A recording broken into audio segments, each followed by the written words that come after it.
Hi friends, 10 நிமிஷத்தில் செய்கிற மாதிரி ஒரு சுவையான லஞ்ச் ரெசிபி தான் பார்க்குறோம். நான் சிம்பிளாக செய்கிற மாதிரி ஒரு சாம்பார் சாதம் நல்ல டேஸ்ட்டாக இருக்கும். அதே மாதிரி சட்டுன்னு செஞ்சு முடிச்சிடலாம். இப்போ ஸ்டவ் ஆன் பண்ணிவிட்டு ஒரு குக்கர் வச்சுருக்கேன். 1 ஸ்பூன் எண்ணெய் விட்டுருக்கேன். அது 3 பேர் சாப்பிட்ற அளவுக்கு இப்போ நான் செஞ்சுருக்கேன்.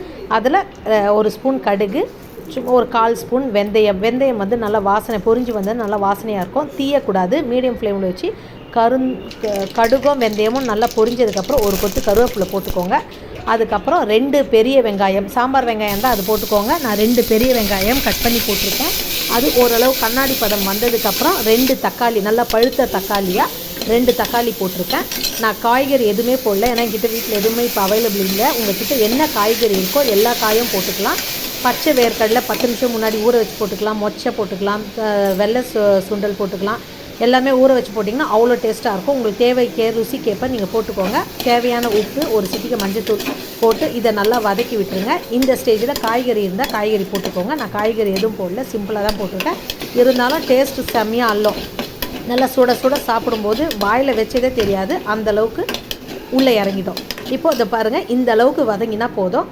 இப்போது மிளகாத்தூள், சாம்பார் பொடி தான் போட்டிருக்கேன். நான் வெறும் மிளகாத்தூள் போடல. இது நல்லா காரமாக இருக்கும், வீட்டில் அரைச்ச தூள்.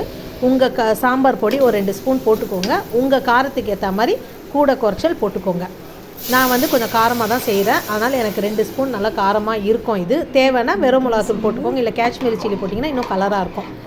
இப்போது 1.5 கிளாஸ், அதாவது 1 கிளாஸ் ரேஷன் பச்சரிசி, 1 கிளாஸ் ரேஷன் துவரம் பருப்பு, ரெண்டும் கழுவி அரை மணி நேரத்துக்கு முன்னாடி ஊற வச்சுருக்கேன். 1.5 கிளாஸ் அரிசி பருப்புக்கு நான் 3 மடங்கு தண்ணி, 4.5 கிளாஸ் தண்ணி விட்டுருக்கேன். அரை கிளாஸ் நெல்லிக்காய் சைஸ் புளியை ஊற வச்சு கரைச்சி சேர்த்துருக்கேன். மொத்தம் 1.5 கிளாஸ் அரிசி பருப்புக்கு 5 கிளாஸ் தண்ணி கணக்கு வரும்.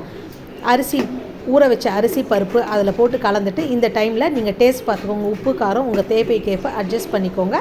இதில் வேணுன்றவங்க ஒரு சிட்டிகை வெல்லம் துண்டு போட்டால் கூட டேஸ்ட் இன்னும் நல்லாயிருக்கும். நான் போடலை, எங்கள் வீட்டில் சாப்பிட மாட்டாங்க, நான் போடலை. இப்போ மேலே கொஞ்சம் கொத்தமல்லி தூவிக்கோங்க.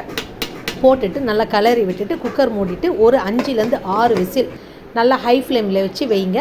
அந்த விசில் அடங்கினதுக்கப்புறம் இப்போ ஓப்பன் பண்ணி காட்டுறேன் பாருங்கள். சும்மா ஹோட்டல் டேஸ்ட்டில் சுவை சாப்பாடு வேணாம், சாம்பார் சாதம் வேணான்னு சொல்கிறவங்க கூட அப்படி சாப்பிடுவாங்க. வயிறு வேணான்னோ வாய் வேணும்னோ இந்த ருசிக்கு அல்டிமேட். அப்பளம் வச்சு சாப்பிட்லாம், பொரியல் எதுவுமே இல்லைனா கூட நான் வெஜிடபிள்ஸ் போடும்போது நீங்கள் தொட்டுக்க சைட் டிஷ் கூட தேவையில்லை.